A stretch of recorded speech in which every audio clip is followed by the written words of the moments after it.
Thanks very much, Gardner. Really sets the stage in terms of for our next group. On your program is an individual, but that individual is going to bring a group with him. That individual's name is Steve Hill. Consider me very fortunate to be standing here for a lot of reasons, but one in particular is because we found the perfect person in our region to run STEM East. His name is Steve Hill. Why is the person perfect? Get your folks up here, Steve. Thank you. The reason why he's the perfect person is he got a business degree from ECU, comes from a farm background. He's worked in a small business. He's been a fireman, a policeman. One of the first people I know of that actually was a lateral entry into becoming a teacher, became an administrator, curriculum-based at a local school system. And we had the good fortune to be able to drag him away from that. Really good partnership with the Lenore County Public School System that's allowed us to basically have Steve sit in our circle. So with that, I give you Steve Hill, Executive Director of STEM East. Steve.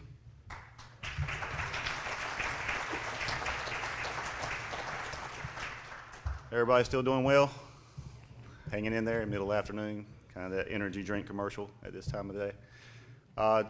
I guess what John was talking about and what really hit me was what Gardner said earlier was I'm probably the dirty work.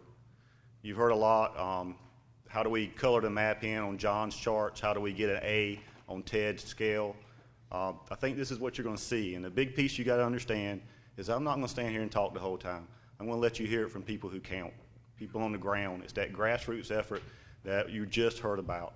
It can't be done at the federal level. There's not going to be a grant that's going to come in and fix it. It's got to be day in, day in of partnerships, relationships, and a network that involves everybody.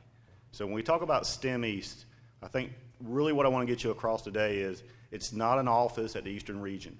STEM East is just taking the message that you've heard all day long, and it's putting it together with your elementary schools for my educators out there, but realistically at the middle school, the high school, community college, university level. And what we're trying to do is create a unified pipeline of all of these players.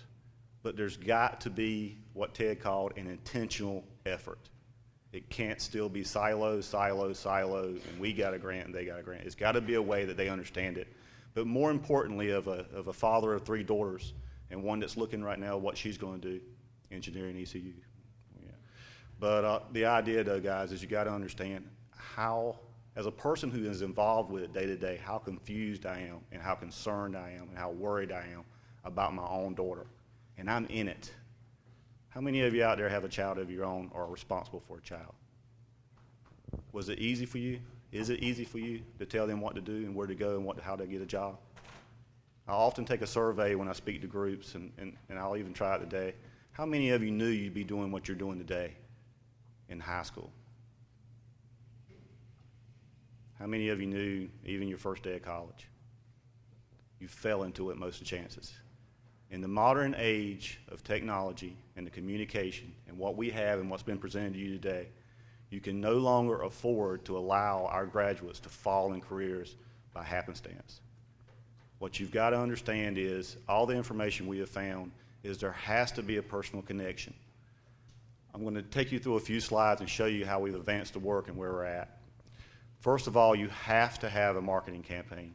It's what Garner was saying earlier and what the rest of the speakers have talked about. You've got to get the message out to the parents. You've got to get the message out to everybody in the industry and everywhere else that manufacturing is not what it looked like 20, 30 years ago. It's not a filthy, dirty floor. And the way we did that is we started looking at, Steve, hello? Do I have a clicker? Yeah. I'm sorry. My fault. Is the way we did that is we look, where do you concentrate at first? And obviously, and I'm going to go through these really fast because you've heard about this all day. STEM jobs are where it's at. We call them strategies that engage minds because then you get an argument, is it arts?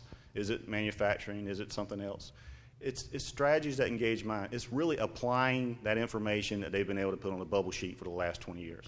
But now they can apply it, and that's what the skills level you were talking about earlier and what you're hearing about. So we started STEM East, and it didn't start. What it started as is industry, private, public partners starting at the grassroots level in 2009. And in 2009, when we Googled STEM, we didn't get, and these are all your partners, and we'll talk about that in a second, but we didn't get STEM education like we do today. when you Google STEM in North Carolina. We got stem cell research page after page after page after page. So what we did was go together with our private and public partners. And what this is a very ugly map, but basically it represents, could you combine private partners with industry around the school systems? And they match pretty well. There's always somebody they can talk to, somebody you can work with. So as we met and worked with hundreds and hundreds of people, we had groups this size that did breakout work for over a year. And what they found is that the importance of STEM was where it was at, and the engagement of the children and learning about this. But more importantly, it was about getting the educators to understand that they needed to understand what economy needed, that our teachers often left a box, went to a box, came back to a box and taught, and we wondered why our kids didn't know what pathways they needed to go into. So today you Google STEM from 2009, you'll get NC STEM, which everybody up there is a partner of ours in some way or form, or we sit on their committees. But if you Google STEM in Eastern North Carolina, who's at the top of the list? It's this network that's starting to develop. We're starting to make that connection. We're starting to make those things happen within the families and the communities. They're starting to understand the importance. We're starting to gain national attention. The idea is we're pulling people in from around the world now to learn about what we're doing. We built private-public partnerships that have brought millions of dollars in Eastern North Carolina. But furthermore than that, we're building national curriculum in Eastern North Carolina. The idea is that we are creating things here, and I'll let Mark mention that in his statements, about we didn't have certain curriculums that were representative of our manufacturing organization. We work with university help, state university, we've embedded teachers. We've created curriculum that is now being used internationally within 100 miles of where you sit in this region. And that's happening over and over. We're now a beta test site for international math curriculum in this region. What it looks like on the ground, employers designing what is taught. Everything we do, everything that happens now starts with the employers first and back feeds into the education system. Anybody familiar with Lean Six Sigma, by the way? Yeah, I hope everybody in here will be familiar with Lean Six Sigma. Basically, we sat down with a bunch of employers and we said, if you could do a Lean Six Sigma model on what's going on, what would you say? Where's the stop gap at? Where's the problem, the most effective place we could work? And they went, well, the university, they're not getting enough in, they're not staying in, the STEM skills aren't graduating. You go to the high school, well, after the 9th grade, they're all not in the wrong classes. So if we go work with the 12th and 11th graders in the high school, what you're going to find is you're going to find that even if you could get them excited about something, they don't have the right math, they don't have the right science to qualify to be in those programs that are offered. The community college, what they feed into, Dr. Massey probably can attest to this, they're doing 68% remediation and 70% remediation work right now in community colleges. So obviously there's problems there. It's got to go below that. What we're finding is that upper middle school is the sweet spot to start. You've got to turn that cycle.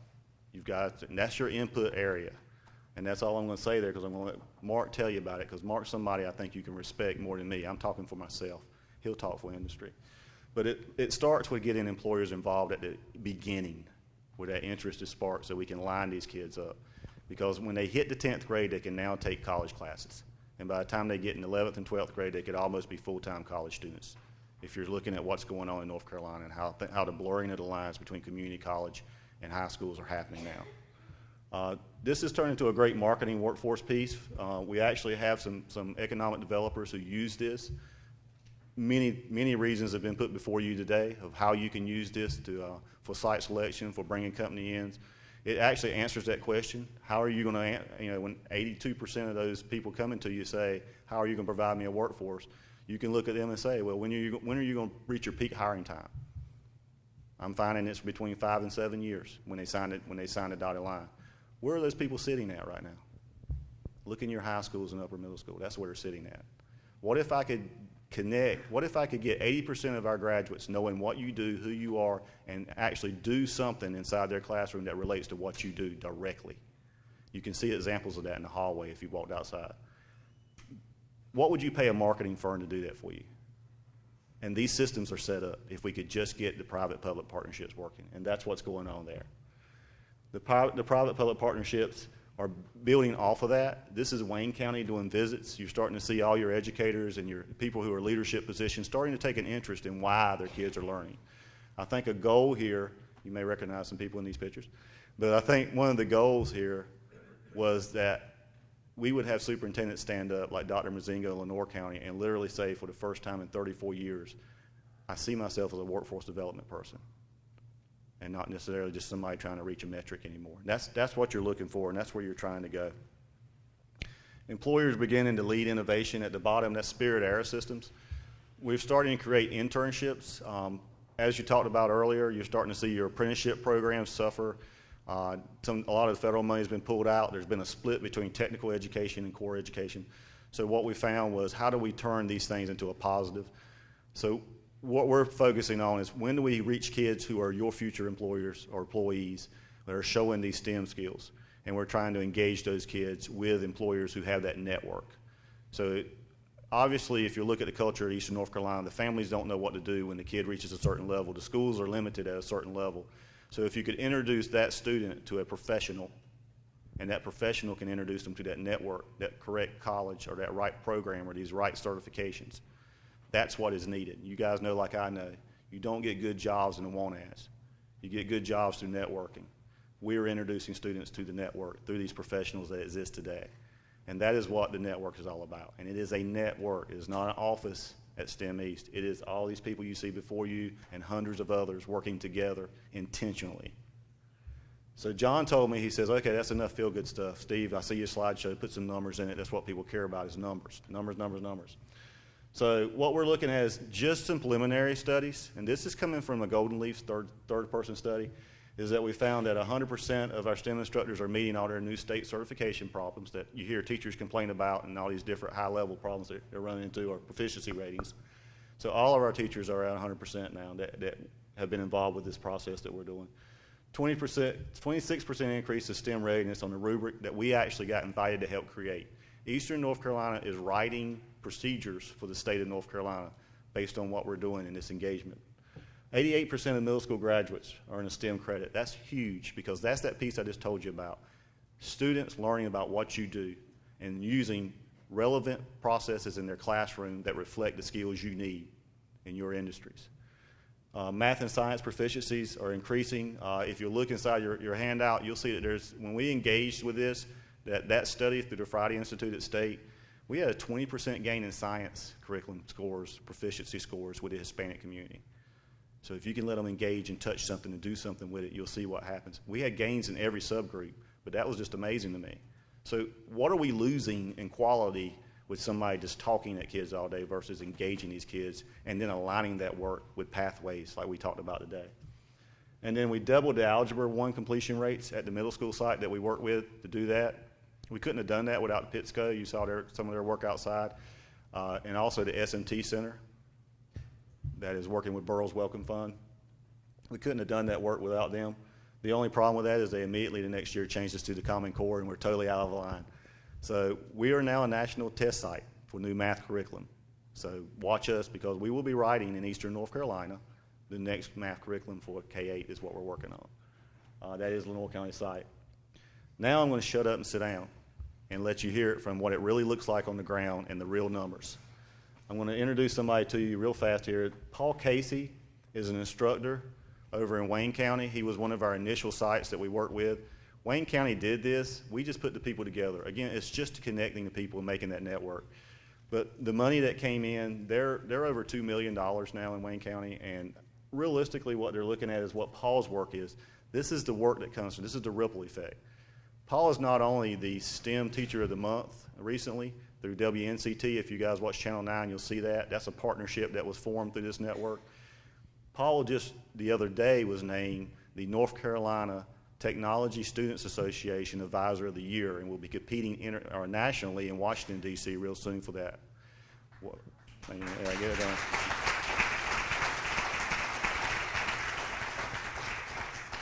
So I'm going to sit down and let Paul talk about a little bit about his transformation from traditional education to what's going on now in his school.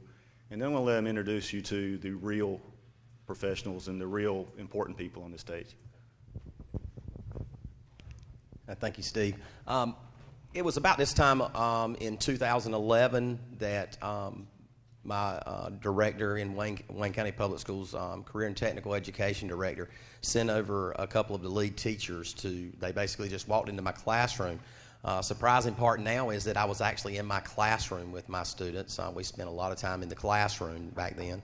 And they explained to me, they were very excited, telling me how I was going to be involved all of a sudden with this new STEM East initiative, and I would be going to meetings over the summer, which was another big bonus I could think about at the time during my time off. And so I had no idea what I was getting into. I went to my first meeting probably about a month after that, and that's when I met Steve Hill and a lot of the other people from the office. Started networking immediately.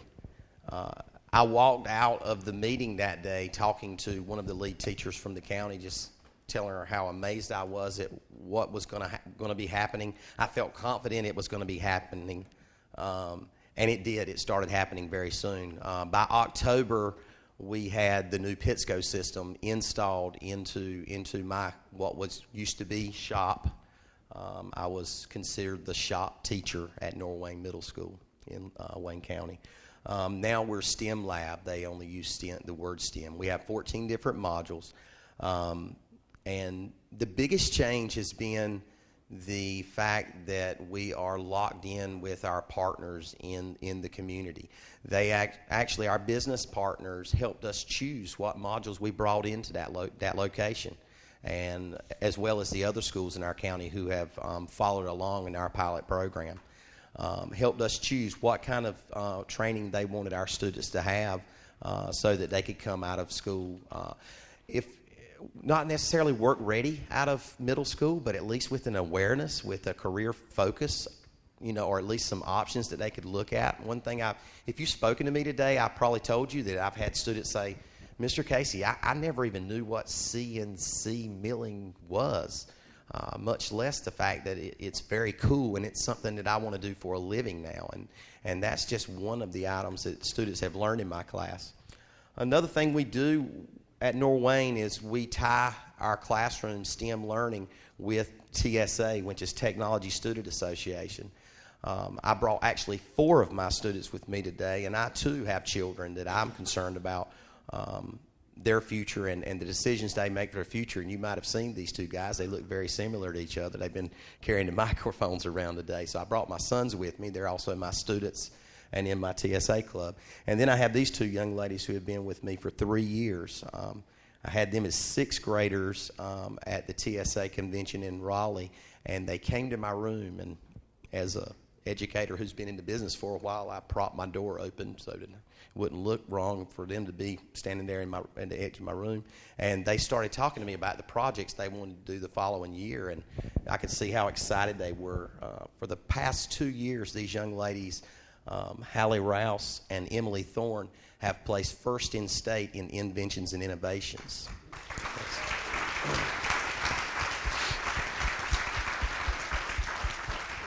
So they are already thinking like we're hoping our college graduates are thinking, and they've came up with 2 really cool ideas, and they've brought one from this year to tell you about. So at this time, I'm going to just turn the program over to them.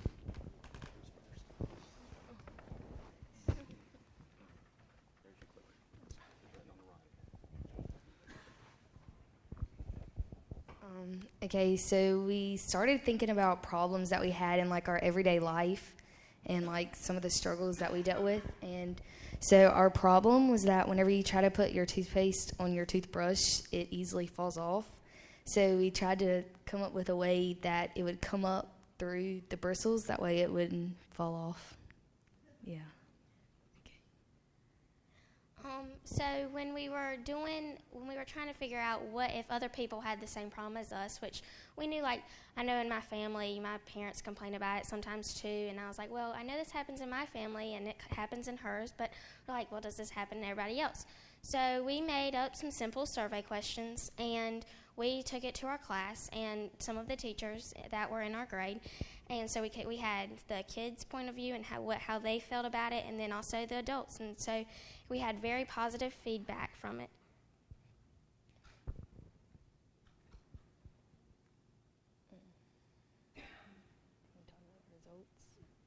Okay.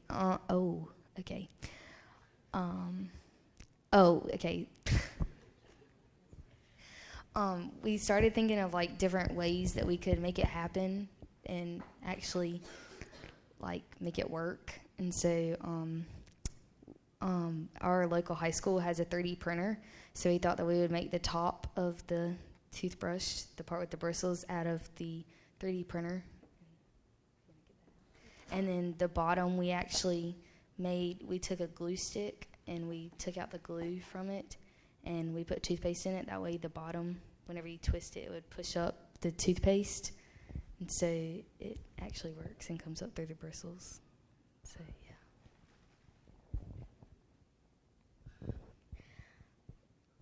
So after we interviewed the people, we saw how they were, and we were looking, because we didn't know if there was already patents out for this, because when we did our invention last year, there was patents like it, but there was nothing just like ours, and just the setup and the way the design was based. So when we looked this year, there was we saw that they had the same type of problems as we did, trying to solve the same problem, but we felt like theirs was not. I mean, they were good ideas, just it's very impractical. Like, there was one person and they had the toothbrush, and then you attach the toothpaste tube to the bottom, and you would be brushing your teeth with the toothpaste tube dangling down, and it was just not as good. And so we wanted to think of a better way to do that. So after we did, we each went home and we were looking for different patents, and we all came back together and we all had the same results. Nobody's was just like ours.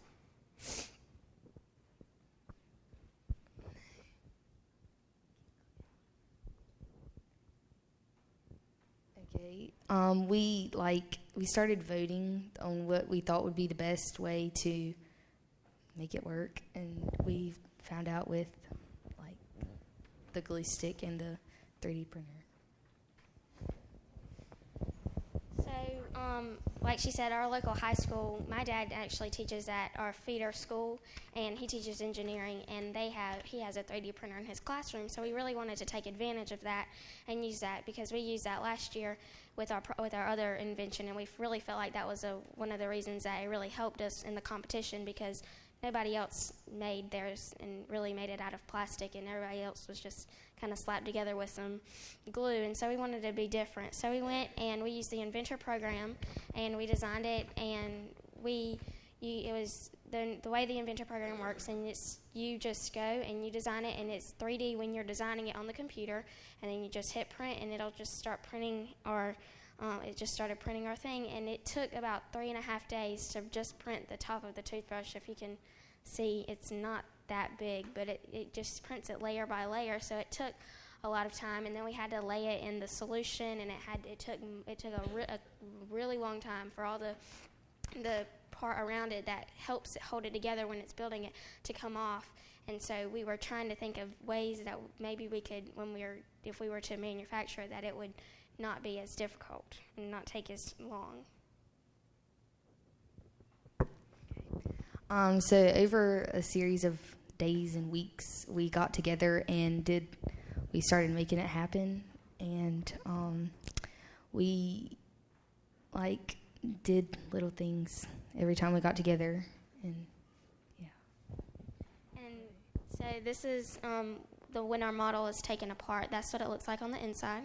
You can tell that it is a glue stick, but obviously we would not use a glue stick if we were to really make it, because nobody wants glue in their toothpaste. But that's what it looks like on the inside.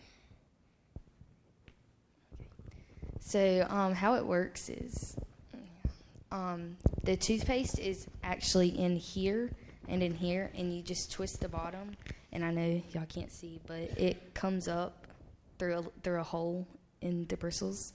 And whenever you would run out of toothpaste from in here, you could go to the store and buy portable ones, and you could connect it to the top of your toothbrush. And then if your bristles run out, all you'd have to do is go and buy the head of the toothbrush, and you could buy 5 or so of those in a pack. That way, you wouldn't have the big toothpaste hanging. You'd just have that little cap of toothpaste. So when we were trying to figure out of different ways that we could work out some of the problems and how we would market this, and we thought that everybody has their type of toothpaste that they like. There's the toothpaste for sensitive teeth, and then everybody has their toothpaste that they use, and nobody really wants to go and get a new toothpaste, and especially ours. I mean, we didn't know how would we make our own toothpaste. That's a whole nother step that you would have to take.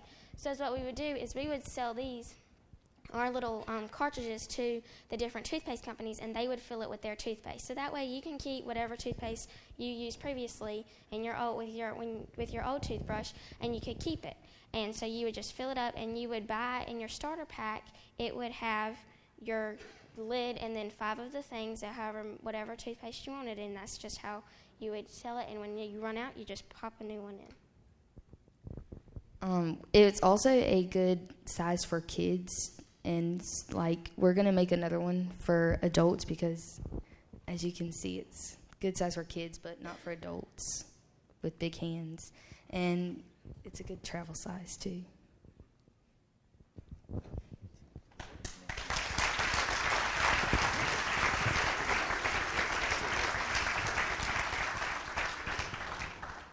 The girls reminded me while they were speaking one thing I left out as far as the networking part. They mentioned her father being at the high school and having the 3D printer available to us.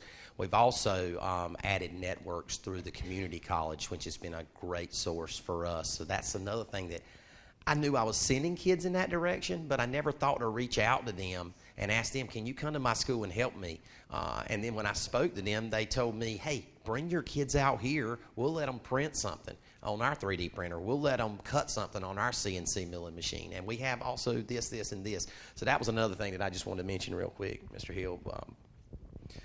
So how many of you have a job application open for these young ladies right now? But what we're trying to do, and Mark, you'll get your chance. I know you're providing many more of them. But the idea, guys, is what you've got to understand is you're looking at this probably and going, okay, what does that mean to me? I'm an economic developer. I'm an employer. I'm a helper, higher educator. This is where it all starts. If you lose them between here and there, you've lost them. And we just keep building on that traditional culture that's been in Eastern North Carolina. The 6th grade education is enough. We've got to innovate. You want innovators. You want those skills. Look at what these girls are doing. Look at what Paul's talking about, the connection to the community college. We've got to blur those lines. When those kids enter school, they've got to understand that it's going to end with a job. And we're not tracking kids, but if you're not excited about something when you go into school, you're not going to make it through because you don't have a goal. And that's what we're working on right now. And that's the feel-good side of this. So let's talk about numbers that we talked about earlier. The good news is there's a lot of money on the table. They don't want to really talk to you unless you network. And those networks are those different levels that we're talking about here today in different counties getting together. And we find there's a considerable amount of money out there to work with. The majority of this is foundation or grants. The bad news is for you guys in this audience, all of this is for education purposes. Of course, that residually is your benefit, and you can sell that and promote that in your county and your region. But what we want to do is show you today how that looks for the bottom line for your industry. And so what does that really mean? And the idea here is let's start looking at HR. And this is when I called around some lead HR people in the industries, and I asked you, what do you look at? Okay, we've got the grassroots going. We've got the education side going. We're starting the innovation piece. We've got great results. Heck, guys, we even got an international award for, that's great. We've changed the mindset. We've got Google looking at us now. Everybody's doing great. We've moved the needle on that. And what do the numbers look like? Because it's got to be a win-win. At the end of the day, and this is what was said to me from an HR person that stuck with me, where are you supplanting money that you want me to invest in this and time you want me to invest my people in this? And that's what we're looking at. And the things that came to the top was time to fill the positions, cost per hire, quality of hire, and applicant satisfaction. Because what these kids say about you, or these hires, I got to quit calling them kids, they're 20 years old, 25 years old. But when you hire them, to keep them is important because the social network of today, they're talking to each other, and whether you keep that line. And the one thing I took away from the HR sites they told me to visit and read about in their association was that a good HR person builds a pipeline. A good HR person knows credible sources. They don't just place an ad and wait, and they don't drop them over the wall, is what the terminology I picked up from some of those sites and some of those people, which is they hire them and they drop them over the wall in your department and they're your responsibility. that they follow them through and they do research and they make sure that they're getting quality people and they're keeping them. And I don't think of a better place in eastern North Carolina that's doing that right than FRC East. And that's why Mark Minow is here today. Mark is the head, I'm going to mess this up, super long title. Oh, I'm sorry, click. I can't read that, man. You're old. I'm getting there. Air Vehicle Engineering Department Head. He basically is over 500 engineers, roughly 500 engineers. He is your representative of your largest advanced manufacturer in eastern North Carolina. And I think he's really what we should close with today because this is the bottom line. All right, I appreciate it. I'll go quick. I'm not sure the logic of the boring engineer following the impressive students, but we'll give this a shot. Growing our own in eastern North Carolina. Fleet Readiness Center East has gone by a lot of names in the past, so NADEP Cherry Point, Marine Corps Air Station. It's the rework facility for all the Navy's vertical lift assets. If you lined up all the aircraft we're responsible for, you'd count about 1,500 of them. 100 of them come through the plant a year, 3,200 employees. Civilians, not military. 500 of which are engineers, which Steve alluded to earlier. This will focus primarily on that piece of it today. Quick show of hands. I know you've been raising your hands a lot, but one more time for me. How many of y'all would consider yourselves local to eastern North Carolina? You're a local now, or maybe you grew up a local, right? So a lot of show of hands. That's a lot of reasons, right? You like the beach, you like the weather, maybe generationally you're here. Maybe you finally found a place they prepare pork properly. Whatever it is, you like living here. I need about 25 engineers a year just to keep up with attrition. That's a pretty big number. I can reach out to the traditional engineering institutions. I can go to the prime learning institution east of the Mississippi, Virginia Tech, or NC State or ECU's burgeoning program, UNC Charlotte. I can go to Georgia Tech, a fine engineering school as well, but those things all have an issue. The issue is they're not local in most cases outside of the ECU discussion. I can't get enough engineers to come and stay. Maybe to Ted's point, they go where they have everything they want. So why don't we tap into the kids that are living here and this is everything they want? Why don't we grab them and keep them here? So I needed a workforce that we could do that with. They have to have different soft skills in our business. They're dealing with fleet maintainers every day. A lot of engineers, you put them in a cube, you throw a candy bar over the wall to feed them, you don't let them talk to anybody. We have a lot of interaction, so they needed to develop a curriculum and a way to approach more soft skills. Less investment upon receipt. Tired of paying $10,000 to train an engineer that just paid $100,000 to get an education. What are we doing? Hands-on skills, very hands-on oriented work. We do a lot of any CSI fans or NCIS Abbey fans or anything like that. So we do that for aircraft. Anytime you read about a mishap investigation or a crash or anything, our engineers are on site trying to basically recreate that. Developing repairs every day for aircraft, very hands-on oriented work. These are all a little bit unique to our business. We already needed to know they could succeed in our environment. It's a military environment, it's weird hours. And we wanted to grab a hold of them in Steve's referred to period in their middle school years and hang on to them. So nothing existed that did all those things. So we came up with something that did all of those things. We put a different hat on, I guess. We created talent availability as a customer of the education system. That's how we decided to approach this. We used to be a receiver from the education system, and we became a customer of the education system. How do we do that? Partnerships, a lot of them. I'm just going to hit a couple here. This is a long list, and I've only got 5 slides already through like 3 or 4 of them, so we'll be quick. Middle school, he talked about the formative years. PITSCO labs, which were referred to earlier. All the middle schools in the county that surrounds the base that we work at all have PITSCO labs, all of them. All hands-on opportunities. It's not. If you haven't seen a learning environment like that, you need to get to a middle school and see it. It is a completely different model. The kids come into the classroom before the bell rings and they're at work. If that's not enough to sell you on the idea, I don't know what is. We participate in middle school engineering camps and a variety of things. This, to go on the grow your own theme, this is when I guess we're planting the seed in middle school. This is where we really focus on planting of the seed. High school is when we weed the garden. We try to keep them focused. expressed an interest in engineering. Maybe we've locked on to them. Now I want to keep them. I got to get all that other distraction out of the way. I got to get them on the path and the right math. I got to do a lot of other things. How do we do that? There's an early college east, early college STEM high school right outside of our gate. You can throw a rock at it. 50, 60 students in each class. It's a smaller model like a lot of those schools are. They can produce that for us. We do a lot of mentoring. We used to do all of this as kind of that philanthropic outreach thing, right? You do that for your community. I have daughters, so I'm like, yeah, I'll go to your middle school and for career day, and I'll talk about how cool it is to be an engineer. We did a lot of that, but there was no connectivity in that. It was just all kind of hodgepodge. We just did it. We judged science fairs, and hey, I'm an engineer from the base, and then we left. It didn't really plant that seed. Out in the community, we do a lot of things. That's kind of our watering and fertilizing. We participate on advisory boards. Mr. Holder, who's an engineering director, sits on those advisory boards. We have a council of a lot of education partnerships, community college, et cetera. The big one is in the university. I'm going to focus on a couple of those.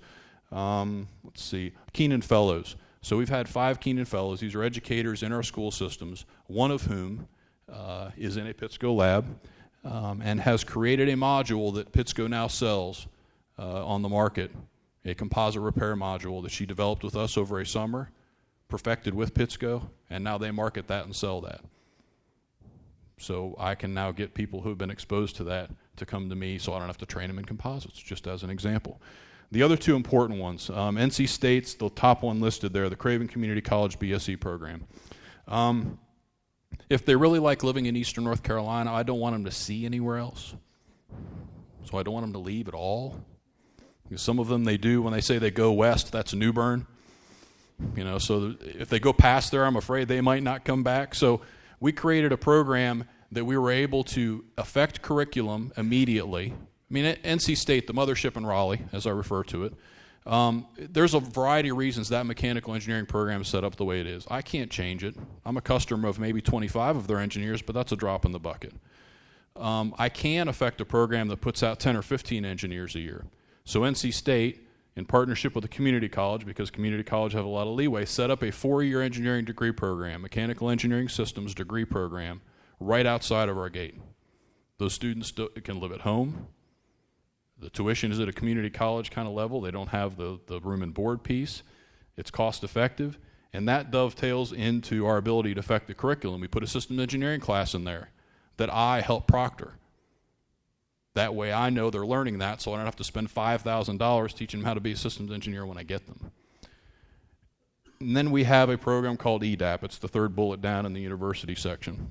This is kind of this last preparation for harvest. So after they've exhibited the ability to pass calculus and a couple other things, we can hire them, and I'll hire them as a full-time engineering technician.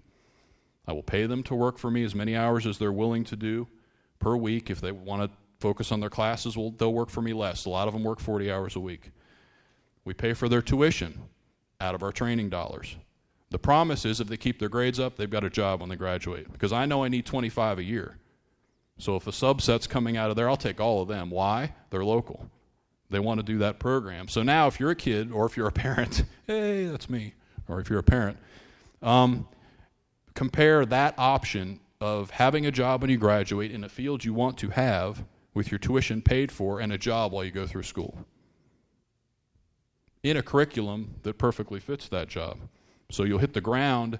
The kind of the unmeasurable is you're going to be way ahead of your peers when you get there. And that's what's happening. These kids that we're picking up off of this graduation are way ahead of their peers. So I've created a new workforce of lead engineers that I'm going to need later. All supports that same goal. So why it makes sense. So you're probably thinking this is a government entity, right? So we got endless pots of money and you can spend a bunch of money and this probably costs us, but it's okay because it's really nice and it makes you feel good and all that. Which isn't really the case. Not only do we not have a pot of money, the money comes in with the work in our case, but this needed to be cost effective as well. So we've run the numbers. These are really rough order of magnitude numbers because they're kind of worst case scenario, if you will. So the goal, my goal is to never recruit outside of some specialties. I want this pipeline to just kick me out 15 mechanical engineers a year. And I'll sit there with my thumbs and twiddle them and get paid a lot to do even less than I do now, which is not such a bad thing. Cost per student, that's what's shown here. So I'm still going to have to do a little targeted outreach. going to have to pay for part of their degree. The total for a student is about $10,000. Once they've exhibited, they're basically halfway through their sophomore year when they can apply and would compete for one of those EDAP positions I referred to earlier. The cost of labor while they're interning me, I'm getting something out of them, right? They're doing work for me for those 2 years while they're in school. So I'm getting something out of them compared in a second to a full-time employee. I'd have to pay full-time at full-time rates to do some subset of the same work. And no attrition. I haven't lost any yet, right? So here's the alternative. This is the former cost on how we did it. So I have to go to a lot more recruiting fairs. Don't mind going back to Virginia Tech, but got to go to a lot more fairs to get the 15 that I need that we can kind of put blinders on as they drive into eastern North Carolina and tell them it really does snow once a year, we promise. And then they kind of hire with us and hopefully they stay. The cost to supplement their training. I was spending $10,000. We'll spend $10,000 per student out of a university to train them to do the work we need them to do, which makes no sense to me, but I can't fix that on its own. The labor for the new hire. Those same 2 years the other person's working me out, it's going to cost me $100,000 for those 2 years total for someone else to do that job. And the attrition loss, I have about a 10% attrition loss, maybe a little higher. If I go to Georgia Tech and pluck a kid out of the center of Atlanta and drop them in eastern North Carolina, I'm going to lose some of them. So I have to hire more to get the 15 I need. So rough order of magnitude here, we're saving $50,000 per hire, roughly, in order to accomplish what we need anyway. So cost effective as well. Now I realize it's probably because I need 15 or I need 25 or whatever number you want to use, maybe it makes it easier on me. But the ability to do this and reach out and do this isn't constrained or only working in my benefit in that regard. So I look at this as kind of it's a win-win-win, right? I'd say the school system wins. The K-12 system wins because we've grabbed a hold of students and we've made them passionate about a career so they can be on the right path. Makes it a little bit easier on the school system. It's a win-win for the parents and the kids, or it's a win for the parents and the kids. A cost-effective way to get your kid into a career if they want to be an engineer, a he or a she. And it's a win for us. I showed you the cost, the intangibles, that wins for us. We've been doing bits and pieces of that big chart I showed you a while ago for anywhere from 6 to maybe 10 years, parts of it. You have to be patient. If I get a middle school kid and he says, I want to be an engineer, and I got to wait 10 years before I see if it actually came to fruition. So you have to have patience. The yield comes in a wave, and it comes in a wave in a couple years for us. So did I cover the waterfront on that? Okay, good. Can you market that? Bless you. Is that marketable? Is that value? Does that answer the question that you've heard? Because connectivity is starting to happen here. I don't know about you, there's a lot of shell buildings out there. Things like that have happened. But what I hear over and over and over is your salvation is going to be workforce. And then how do you answer that question when it's asked upon you, when you've got somebody sitting in the car with you looking to spend millions of dollars in your county? We hope this is an answer. This is what we want to offer. This is what we're working on. This is the dirty work. And please, please, please, please ask us questions, because there's no way at all we got across everything that's going on in this 30 minutes.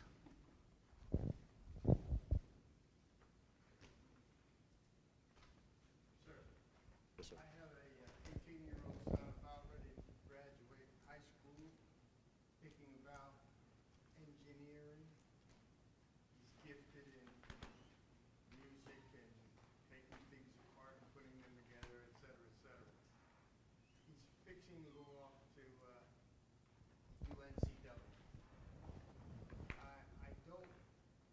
I wonder if there is an opportunity for someone connected with you folks who might be able to have a discussion wherein he can understand clearly what it is that you have shown us today, rather than his father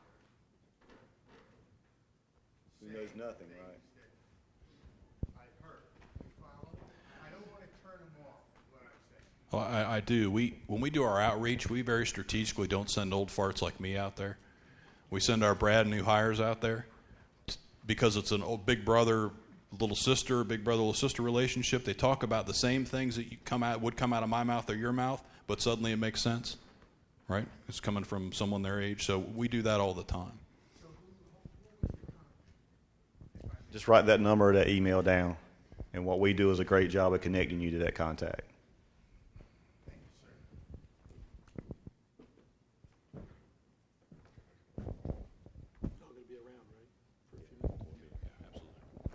They're going to be around for a few minutes after. These days I'm going to